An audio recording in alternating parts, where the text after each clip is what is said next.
खुदावंद यस्सु मसीह के मुबारक नाम में आप सबको मेरी तरफ से बहुत ज़्यादा सलाम। आज खुदावंद यस्सु मसीह के 7 सलीबी कलमात में से पहले कलमे पर हम मुख्तसर बात करेंगे। पहला कलमा लूका की इंजील के बाब नंबर 23 की आयत नंबर 34 में लिखा हुआ है। कलाम यूं फरमाता है, यस्सु ने कहा, ऐ बाप, इनको मुआफ़ कर, क्योंकि ये जानते नहीं कि क्या करते हैं। ये कलमा कलीसियाई रवायत में मुआफ़ी का कलमा कहलाता है।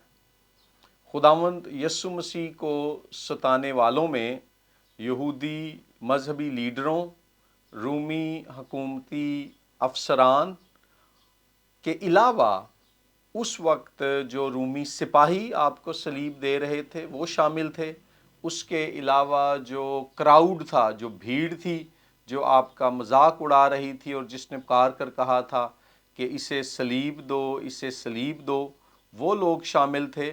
और दीगर बहुत से ऐसे लोग जो तमाशाई के तौर पर आपका ठट्ठा उड़ाने के लिए वहाँ मौजूद थे। खुदावंद यस्सु मसीह उनमें से किसी के लिए भी बद्दुआ नहीं करता, बल्कि उनके लिए खुदा से मुआफ़ी की दुआ करता है। इस पहले कलमे में से 7 नकात मैं आपके सामने पेश करूँगा निहायत मुख्तसर तौर पे। उसमें नुक्ता नंबर 1 है कि खुदावंद यस्सु मसीह अपने तारीक तरीन वक्त में भी बाप के साथ रफ़ाकत में कायम रहता है। खुदावंद यस्सु मसीह अपने तारीक तरीन वक्त में भी बाप के साथ रफ़ाकत में कायम रहता है। गौर कीजिए कि वो जब दुआ करता है तो खुदा को बाप कहकर पुकारता है और बाप से ये दरख्वास्त करता है कि बाप उन्हें मुआफ़ कर दे।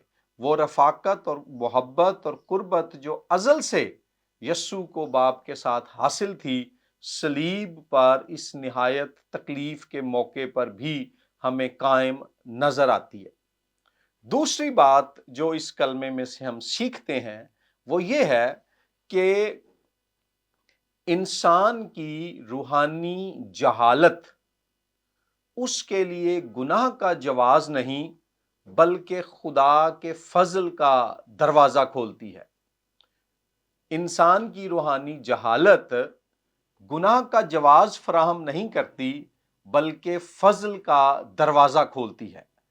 खुदावंद यस्सु मसीह यहाँ ये दुआ करते हैं कि ऐ बाप, इनको मुआफ़ कर, क्योंकि ये नहीं जानते कि क्या करते हैं। वो रूमी सिपाही जिन्होंने आपके कपड़ों पर कुरा डाला, वो लोग जो नीचे खड़े होकर आपको ठट्ठे मार रहे थे, वो हजूम जिसने आपका मजाक उड़ाया और मुखालफत की, वो रूमी अफसर और ख़ास तौर पर पुंतुस पिलातूस गवर्नर जो खौफ में आकर यस्सु के खिलाफ मौत का परवाना जारी कर देता है, वो यहूदी मजहबी लीडर जिन्होंने हसद में आकर आपको पकड़वाया और मसलूब कराने की साजिश की। खुदावंद यस्सु मसीह उनकी रूहानी जहालत को उनके गुनाह का जवाज़ नहीं बनाता कि चूंकि ये नहीं जानते क्या करते हैं तो इसलिए ये गुनाह इनके ज़िम्मे ना लगे, बल्कि खुदावंद यस्सु उनकी रूहानी जहालत को खुदा के हुजूर फजल के दरवाजे के तौर पर पेश करता है कि ऐ बाप, अगरचे ये ला इल्मी में ये गुनाह कर रहे हैं तो भी ये गुनाह है और तू अपने फजल से इनको मुआफ़ कर दे।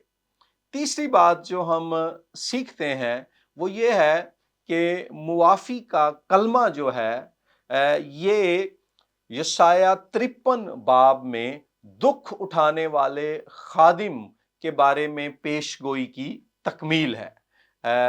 मुआफ़ी का कलमा यशाया की किताब के 53 बाब में दुख उठाने वाले खादिम के बारे में पेशगोई की तकमील है। अगर आप यशाया की किताब उसका बाब नंबर 53 और उसकी आयत नंबर 12 पढ़ें तो वहाँ लिखा है कि जो दुख उठाने वाला खादिम है वो बाप के हुजूर जो है अपनी कौम के लिए शिफात करेगा اور یہاں خداوند یسوع مسیح اس پیش گوئی کی تکمیل کے موقع پر اور اس کی تکمیل کے طور پر جو ہے دعا کرتے ہیں کہ اے باپ ان کو معاف کر کہ یہ نہیں جانتے کہ کیا کرتے ہیں۔